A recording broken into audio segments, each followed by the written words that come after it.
my name's Lauren, and I am the brand communications manager for Musto. And I'm delighted to be joined here with Frank Fletcher, who's the CEO of the Ellen MacArthur Cancer Trust. Frank, I'll let you introduce the trust and just give anyone who may not know a bit of an introduction to the work that you guys do. Great, thank you very much. Thanks, Lauren, and it's great to be here. For people who don't know, Musto are our longest supporters. Musto have supported Ellen since she was 17, 18. They were Ellen's first ever sponsor, and then when we started the trust back in 2003, Musto came on board straight away, and it has been the most wonderful partnership ever since. So thank you so much, and it's really great to be here today. So my name's Frank. I'm the Chief Exec of the Ellen MacArthur Cancer Trust, and what we do is really simple. So we work with young people in recovery from cancer, and we try and be that switch. So when they finish treatment, when they're starting to rebuild their lives, they come and they spend time with us. The first time they come with us, they come on a boat for 4 days, and we try and use sailing just to bring young people together who've had a similar experience, to spend time in a supportive, safe environment where they can share that experience with each other, where, you know, they can talk about their treatment, or they can choose not to talk about their cancer. They're not the odd one out, you know, and they just spend 4 days and they have a lot of fun. No, it's great. And it's, you know, it's really, it's a lovely thing. Obviously at the moment, bringing people together is a bit of a challenge, but it's great. Yeah. And I wonder if you could just maybe, I mean, the work that the Trust does is so amazing, and we're delighted to just play our small kind of role in it. But I wonder if you could maybe just speak to a bit of the situation at the minute and how that might be impacting some of the young people that you do work with, and what their lives look like at the moment. Yeah, absolutely. So, I mean, life is very strange for all of us at the moment. So, but and really tough for everyone. I mean, I don't think it matters whether you're, you know, currently in lockdown on your own, or in a house full of people, or if you're furloughed, or if you're working, or, you know, it's strange for everybody. So, you know, it's a strange world we live in. A lot of the young people that we work with are facing a particular challenge in that they are not only having to socially distance, they're actually having to socially shield because of the side effects of their treatment, or medical late effects of their treatment. So we've got a number of young people that we work with who are literally they're not allowed to go outside daily for exercise. They're having to stay 2 meters away from their own family. They're having to use the kitchen and the bathroom at different times. So it's pretty tough for a number of young people we work with. And then more broadly, you know, we are going to continue to support young people through 2020, and we're going to continue to support. We need to be there for young people in 2021 when they come out of the other side of this. But we've had to cancel our sailing trips this year, you know, because it wasn't possible to run them safely, and the safety of young people is paramount to us. So it's had an effect on young people in that they are, you know, some of them are having to socially shield, you know, they're all having to socially distance and socially isolate like all of us. And activity that we had planned this year, we can't do face-to-face on the water. There's some things we will do in 2020, and then most importantly, we'll be there in 2021. Yeah. And for those young people, when they do kind of, when they come to the Trust in 2021, what might be some of the challenges that they come to you with, and then how do you guys help them work through that, and with the trips and the different things that you set up? Yeah, so it's a really good question. I think that, you know, cancer affects lots of people. But it's, you know, it's a horrible disease at whatever age you get cancer. I think there are some things that are quite specific to young people. So because young people's cancer, thankfully, is still quite rare. A lot of young people that we meet are diagnosed very late. because actually, if you go to a doctor when you're 16, you sound really tired. Unfortunately, that GP may say, "Well, you're a 16-year-old. You're supposed to be tired." And so we meet a lot of young people who are diagnosed very late, and that's really difficult. That means that the treatment is harder. When a young person is diagnosed, if you're a boy diagnosed with leukemia, your treatment could last for 3 years. So the treatment's very long. You lose contact with your social group. You might not be able to carry on with education if you're in your late teens. You may have planned to go to university. So there's a huge disruption to your life, and you lose a lot of that social confidence. And then there's a lot of late effects of treatment. So young people will have body image issues, and that's both boys and girls who will have, men and women who will have body image issues. There are long-term issues with the late effects of treatment. That might be things like fertility. That might be things like brittle bones. And then there's the fact that actually, most people when they're 16, 17, they think they're immortal. And it's really hard when you're that age to think about, I've got cancer, what does that mean? What's my long-term health? Will I relapse? And then we meet a lot of young people who have survivor's guilt, and that's really tough. And they because they came through their treatment, but they met. So I'm just reading some of the lovely messages that are coming up in front of my screen. A long day, I get quite emotional. So because they've gone through treatment with other young people, and some young people do not make it through treatment, and some young people, do die during treatment. Then we meet a lot of young people who feel terribly guilty about that and have survivor's guilt and don't feel like actually they should be, enjoying themselves and that's really hard, and it's completely understandable. So that's really tough for our young people. And then little things like chronic fatigue syndrome is a really common side effect of chemotherapy. So we meet young people who literally, people think they're being lazy, and there's a sort of assumption that when you finish treatment, you should have this big party and it's all over and now you can go and live your life, and you should be thankful for every day and really positive. And actually, it's not like that. It's that people get to the end of treatment and they've got to go. It's very difficult to suddenly go, this is brilliant. So there's a lot of challenges that young people face, and that's what we try and address on our trips. And we try and just give people the opportunity to share with their peers.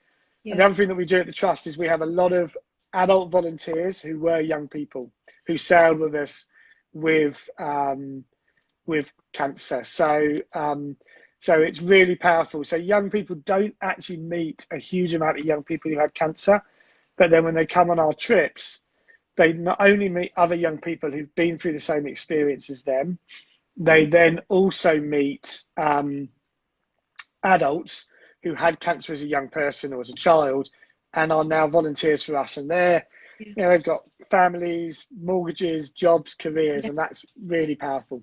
So powerful. I mean, even I'm sure we can all think back to just being teenagers ourselves, and that is always a very kind of confusing time and emotional and all the rest. And then to add in something so life-altering and life-shattering like a cancer diagnosis is, it's hard to even fathom, and so many different kind of emotions going on.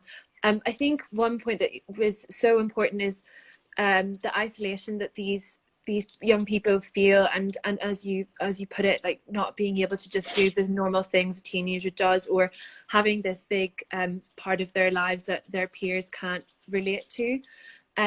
So I guess the question is, how important the trips are in reconnecting people into those groups. And I've seen firsthand some of the amazing kind of stories that come out of the Trust trips, and the phrase that you guys always use is confidence after cancer. And I wonder if you could just speak a little bit about the importance of rebuilding that confidence and how you guys do. Absolutely. So I think it's easier for you possibly to remember your teenage years than me. For some of us, it's quite hard to remember our teenage years. A long time ago. So yeah, I think that the isolation, and I think one of the things, it's really interesting. I was talking to one of the young people who serve with the trust a couple of weeks ago, and they're one of the people that's having to socially shield. So, you know, they're on their own in a flat, they can't go out, you know, really hard. But actually what was interesting is this young person, I mean, she's now an adult and one of our volunteers and one of our amazing volunteers. You know, she said to me, well, you know, I've done this before, Frank. When I had my bone marrow transplant, I did this. Yes. But actually, you know what, Frank, it's easier now because everyone else is having to do it at the same time. Yeah. So maybe one of the, you know, I'm not one of these people who, but, you know, maybe one of the things that will be slightly more positive post-COVID, I'm not trying to say there's much that's coming out positive at the moment, but one of the things that will be positive is people will understand how that isolation feels. Yeah. So actually, you know, when we used to talk about isolation and young people and what they've been through, it's really hard because, you know, most people, including me, by the way, you know, most people have never had to do that. You know, most people have never had to ever do that social isolation. So actually, I think there may be a better understanding of the ups, you know, how isolation feels and how difficult it is. And in terms of what we do, you know, we don't have this sort of little magic formula. There's a great cartoon of two guys standing by a blackboard talking about, you know, how what they do works. And then there's a blank bit in the middle and they go, well, here's the bit where the magic works. So we don't have this sort of magic recipe. I think that, you know, a lot of people who are probably watching this are sailors. I hope they are, because I'm wondering otherwise why they want to must their Instagram live. There is something very special about a boat. I mean, you know, I'm very lucky. I've sailed for most of my life. Yeah. You know, I've had some of my most in-depth, deep conversations on a boat with people. Yeah. And that's not just at the trust. You know, that was, you know, doing deliveries, doing longer trips with people. You know, you get to that point where you know, you're in the cockpit, you have that conversation, you feel in your own little world. So what we do is we put people in that environment. So they live on the boats, they sleep on the boats, you know, they go sailing on the boats, but we create that little family that you do when you're on a boat. Yeah. And then you feel secure, and we make sure it's a very safe environment. So there's 5 or 6 young people, there's a skipper, there's a mate who's probably an adult who sailed with the trust as a young person. There'll then be a medic or someone from the hospital or one of the charities that we work with. We work with some fantastic charities, Click Sergeant and Teenage Cancer Trust. And they create this little family. And like what happens in all families is, you know, you have those conversations. So it's not some magic, but actually it's about that socialization of having that conversation with someone who knows. And then the second thing is, the second way that we do it is through that sort of slight challenge. So we don't do challenge, you know, we don't do masses of challenge in, you know, we don't go sailing across the Southern Ocean or across the Channel in a Force 10. You know, we do a nice gentle potter from Largs into the Isle of Bute or from Cowes to Yarmouth. But there is a bit of challenge. And so it's that mix of the safe family socialization and the challenge of being on a boat. And you put those two things together, and that gives young people the opportunity to talk to other young people and to feel safe enough to have those conversations. And then, you know, they can have those conversations about, you know, I'm really worried about my fertility because I had this chemotherapy and they told me that it might affect my fertility. And the person on the boat with them can say, yeah, I had that as well. And I've heard this and I've read this. Or, you know, I'm really worried because, you know, I put on weight because I was on these steroids. And there's someone else who can say, yeah, I had that as well. And this is the advice I got, or this is how I felt. Or I'm really worried about relapsing, you know. And again, there's that. So it's about enabling those conversations between people who've been through the same experience. Yeah. And I can imagine the environment so powerful as well. You know, the ocean and being out in the water and the sea is such a amazing kind of does wonders for your own mindset. And then also just to have that change of scenery from people that maybe have only been able to discuss cancer in hospital scenarios, or not necessarily in a peer-to-peer experience like that is just bricks the mold a little bit for them. And actually, sorry, go on. No, go ahead. So, and actually, you know, the point they're in the hospitals together at this point in their experience of cancer would be when they're going back to find out their latest test results. Right. So, you know, if you're sitting there waiting to hear, you know, what your latest test results are, you know, that's not, or you're there for an appointment for your late effects clinic, that's not the point that you're going to have a conversation with the person sitting next to you. Yeah. But actually, you know, on a boat, you know, in the sunshine, or on a boat in the rain with some really good Mustang waterproofs, or, you know, that's the time when actually you can create that environment where people will think, actually, I can, you know, and we try and create, I mean, our skippers are fantastic. Yeah. Our volunteers are fantastic. The people we work with are fantastic. And what they do really well is they create those opportunities. Yeah. I think as well, a really important shift that you allow them to have in their mindset is the ability to look forward to the future. And as you said, like the volunteers who are so amazing, and who have often come through the trust themselves as young people in recovery, really enable them to do that. So I wonder if you just speak to a little bit more about your volunteers and the work they do. I know you've got an amazing team of volunteers at the moment. Yeah, we have fantastic volunteers. So and they're a complete mix of people. I mean, if you put them all together and say these people are all one group of, you know, people within an organisation no one would ever guess. So as I said, some of our volunteers are adults who had cancer and sailed with us as young people, and that's incredibly powerful. That whole, and we stumbled across that. I mean, again, you know, we don't want to claim some sort of genius here. You know, we're not some super brains. We just stumbled across this and it worked. We had a young person called Dan who really keen on sailing, so we got a bit more involved, and then he came and started helping, and then we're like, hey, this really works, and actually we can, you know, we can do more with this. So, and you know, there were some really great volunteers so we have that group of volunteers, young adults who had cancer, sailed with us as young people, and now come back and give their time, and they, you know, some of them are in their 30s now with their own kids and their own families and their own careers, and you know, it's really powerful for them to be able to come back and say, you know, they don't, it's not like a badge that they wear saying, I was a young, you know, it comes out at some point in the 3 or 4 days. But it's really powerful to be, you know, I've been involved with the Cancer Trust since, you know, before we launched in 2002. I've worked full time since 2005. You know, I'm incredibly lucky. I have the best job in the world. But I'll never really know what it's like for a young person. You know, I could do this job for another 20 years. I still won't know what it's really like. And the really powerful thing about those adult volunteers who were young people is they really, really, really get it. And then we have some fantastic medics who, you know, are just wonderful. And, you know, a lot of those medics at the moment are working on the front line in the NHS, and, you know, just wonderful people. And, you know, they just come and give up. You know, some of them like sailing, some of them don't like sailing at all. And they just come and they get involved and they support us. And we couldn't run our trips without those medics. You know, they come and, you know, it's reassurance for the young people, it's reassurance for their families, it's reassurance for the team and the skippers. And they come along and they give their time. And then we have some other volunteers who come from all sorts of backgrounds and places and motivations, and they come and help with the sailing. And then we have some amazing fundraising volunteers, and some of the other volunteers are also fundraising volunteers.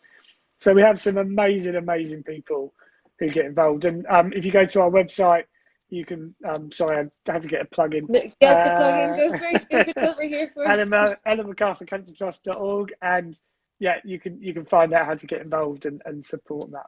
Yeah, amazing. And that's kind of the final question that I really want to ask is, obviously, we're in a really challenging time for everyone, and the trust included. And what can people do that maybe will watch this to help support the trust, or what would you recommend for them to get involved with the EMCT? So, you know, we have to be there in 2021. And, you know, and that's because, you know, there are young people who are really struggling now. You know, there are young people going through treatment at the moment. You know, I mean, going through treatment as a young person is hard enough as it is. Going through treatment as a young person during COVID-19 is just, I mean, you know, it's unimaginable. So we have to be there for the young people in 2021. So go to our website, you know, look at ways that you can support us, help us. You know, we need your support, because without your support, we can't be there in 2021. And we need to be. And last question, last thank you. You know, Musto have been superb to us. So, you know, we just want to say a massive thank you to you guys. It's a partnership, you know, that it just goes on, and it's a partnership that gets stronger. So a huge thank you to you guys. Well, we're, on behalf of Musto, we're delighted to partner with you guys all the time, and just, yeah, the work you guys do always amazes us, and any small way we can contribute is amazing for us to be a part of it. So yeah, I will put a link in the Musto's Instagram towards your website, so people can go click there and or over to the EMCT Instagram as well, and read up some more information. But Frank, thank you so much for joining us. Thank you, and stay safe and well, everyone. Yes, and hello to everyone at Musto. Thanks so much. Enjoy the sun. Thanks a lot. Bye. Bye.